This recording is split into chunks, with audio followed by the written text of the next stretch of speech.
beaucoup Sonia Mabrouk. Ce matin, votre invité, l'ancien Premier ministre Dominique de Villepin. Et ancien ministre des Affaires étrangères. Bonjour Dominique de Villepin. Bonjour. En ce lundi 11 novembre, jour de commémoration, il y a bien sûr une volonté pour le président de rassembler. Mais n'est-ce pas un leurre en ce moment, tant la société est tiraillée, divisée, notamment par des démons identitaires et communautaristes? C'est indispensable. C'est difficile, bien sûr, mais c'est indispensable et il faut le faire avec le souci à la fois d'avancer, ce qui n'est pas simple quand on voit la multiplication des difficultés, des défis, des combats à mener. Mais je pense que c'est l'exigence première du président de la République. Rassembler. L'unité, c'est ce qui fait la force, nous le savons. Quand nous regardons en arrière et que nous tirons les leçons des drames du passé, et en ce jour, vous l'avez dit, 11 novembre, nous repensons bien sûr à tous les morts de la Grande Guerre. Nous pensons aussi à ces 30 ans passés depuis la chute du mur de Berlin, puisque nous fêtons les 30 ans. Et je pense qu'il y a plusieurs leçons que nous devons tirer en matière de paix. D'abord, la paix, c'est pas la prime donnée à un vainqueur. La paix, ça se construit entre un vainqueur et des vaincus. Et il faut y penser. Nous nous rappelons tous cette marche vers l'autre guerre, la deuxième guerre, à partir de cette paix ratée de Versailles. Nous devons y penser aussi au lendemain de la Seconde Guerre mondiale, où nous voyons que l'ordre qui a été construit, l'ordre de San Francisco, de Bretton Woods, prend l'eau aujourd'hui tous les jours un peu plus. Le président de la République en a parlé avec le temps. Donc il convient d'y penser sans cesse. La deuxième leçon, c'est que la paix, ça se construit dans la durée. 89 n'a pas permis de prendre en compte les aspirations, toutes les revendications qui étaient celles des pays d'Europe centrale et d'Europe orientale. Il y a eu une humiliation, il y a eu un sentiment d'abandon qui s'est propagé, qui est fort aujourd'hui encore en Russie, et il faut donc le prendre en compte. Et enfin, la paix, c'est la responsabilité.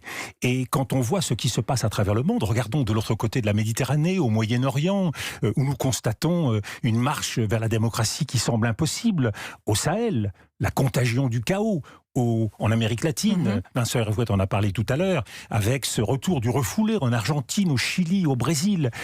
Il y a donc une multiplication des risques, y compris en Europe, avec ces crises de l'impuissance, en Espagne, en Italie, au Royaume-Uni. Donc ça implique en permanence d'être capable de remettre la paix sur la table, et il faut le faire collectivement. Et de retenir, Dominique de Villepin, les leçons de l'histoire. On va insister bien sûr sur les commémorations et ces leçons, mais une image en particulier, je vais vous ramener à hier, à frapper, à choquer, à indigner lors de cette marche contre l'islamophobie, où on a vu des insignes rappelant l'étoile jaune. On nage en pleine confusion, en plein relativisme en ce moment. Oui, c'est peut-être plus que de la confusion. Ce sont des amalgames qui sont inacceptables. La concurrence des mémoires, la compétition des mémoires est toujours source de très graves malentendus. Et je pense qu'il faut là aussi le dire, marquer ce qui est inacceptable. Mais ça implique en permanence un travail d'éducation.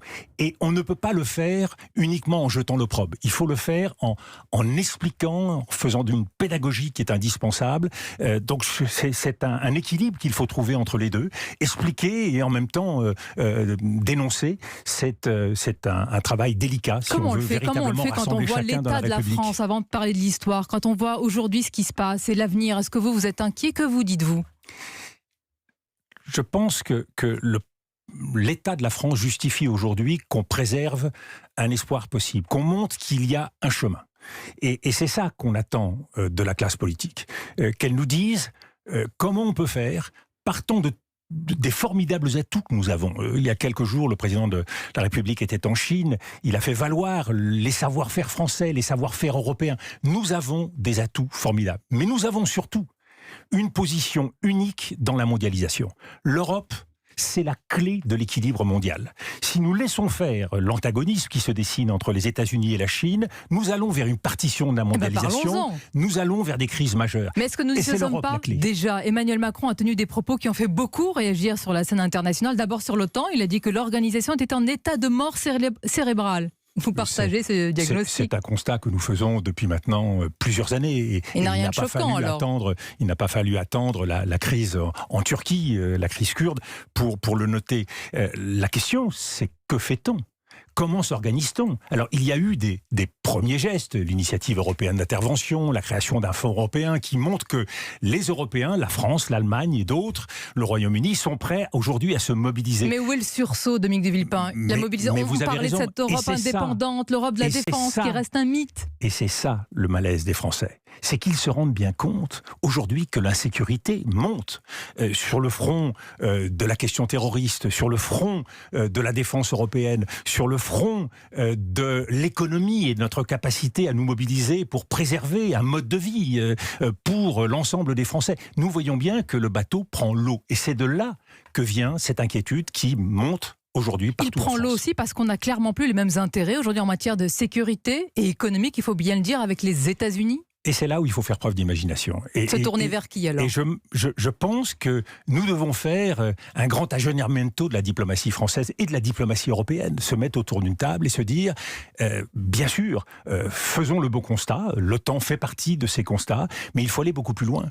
Aujourd'hui, nous avons mis tous nos intérêts, toutes nos cartes du même côté, du côté de l'Alliance Atlantique. Le président de la République en a conscience, c'est pour ça qu'il veut faire un geste fort vis-à-vis de la Russie, qu'il veut développer, et bien sûr qu'il a raison, qu'il veut développer ses relations avec la Chine, mais je pense qu'il faut aller plus loin.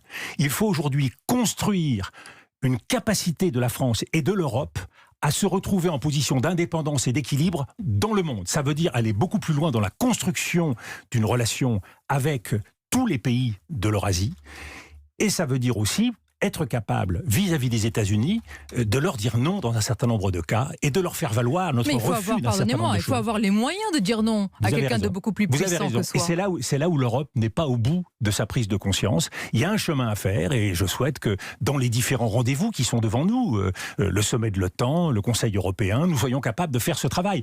Souhaitons qu'il ne faille pas une nouvelle catastrophe pour que l'Europe découvre la nécessité d'un instinct de survie, d'une capacité d'action. Mais vous savez, il faut d'abord privilégier ce que nous pouvons faire seuls, nous Français. Prenons l'exemple de la France au Sahel. Nous sommes engagés au Sahel avec des troupes importantes. Nous commémorons aujourd'hui et nous rendons hommage à nos soldats qui sont morts en opération extérieure. Il faut donc y penser. Est-ce que notre stratégie est la bonne? Est-ce qu'aujourd'hui, nous exposons la vie de nos soldats en ayant véritablement une stratégie? Nous y sommes dans le cadre de la lutte générale contre le terrorisme sur ce terrain tellement important pour nous. Vous pensez que nous n'y sommes plus utiles? Est-ce que nous pouvons gagner? Est-ce qu'aujourd'hui, le soutien que nous apportons aux États est un soutien qui est susceptible véritablement de faire rempart contre ce terrorisme? Si vous posez la question, c'est dire que vous pensez que non. Je ne crois pas. Vous pensez que la France n'a plus un rôle aujourd'hui militaire et de sécurité au Sahel? Nous cristallisons un certain nombre de forces, de rejets militaires, avec des États trop fragiles qu'il faudrait consolider dans une entreprise beaucoup plus vaste, une mobilisation beaucoup plus vaste de la communauté internationale. Je pense donc qu'il faut réfléchir à nos dispositifs. Regardez notre politique en Afghanistan. Nous nous sommes installés pendant des années avant de constater. Jacques Chirac, à la fin de son mandat, souhaitait partir d'Afghanistan. Il avait engagé le retrait des forces spéciales. Nicolas Sarkozy a réengagé la France. Il faut donc à un moment donné se poser les bonnes questions. Mais alors pourquoi nous critiquons les États-Unis quand les États-Unis retirent leurs troupes de Syrie? Mais ça fait partie de la réflexion globale que nous devons avoir. Donc ils ont peut-être raison, les Américains. Parce que nous avons en Syrie joué la carte américaine et nous avons joué la carte kurde pour constater que à la fois les lois de la géographie et les lois de l'histoire n'allaient pas dans ce sens. À un moment donné, il faut du réalisme.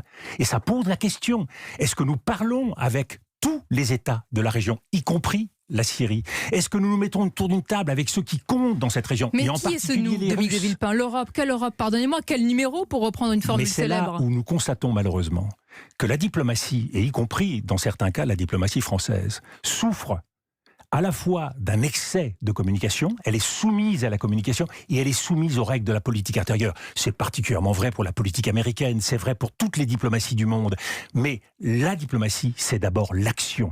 Et ça implique, je crois, davantage de réflexion, davantage de stratégie. Il faut réunir les compétences. Et la diplomatie, c'est pas seulement le Quai d'Orsay qui a besoin aujourd'hui, je pense, d'un sérieux coup de jeune au point de vue des idées, au point de vue de la mobilisation, mais c'est aussi les entreprises, les institutions locales, régionales. C'est donc un effort de toute la communauté nationale mobilisée pour faire face aux problèmes du monde. Aggiornamento sur un petit peu tout, pour résumer. Oui, je pense qu'aujourd'hui, il faut devant les problèmes du monde, constater le besoin de revisiter, de revoir en profondeur nos stratégies. Ne nous installons pas, et c'est une des leçons qu'il faut tirer depuis 1918, ne nous installons pas dans le confort d'une fausse paix, sachant que les guerres de demain se préparent aujourd'hui. Voilà, les très importantes leçons de l'histoire, vous les avez résumées. Merci Dominique de Villepin, toujours un plaisir de vous écouter. Merci d'avoir été notre invité ce matin sur Europe 1. Merci Sonia Mabrouk, merci Dominique de Villepin. Vous écoutez la matinale.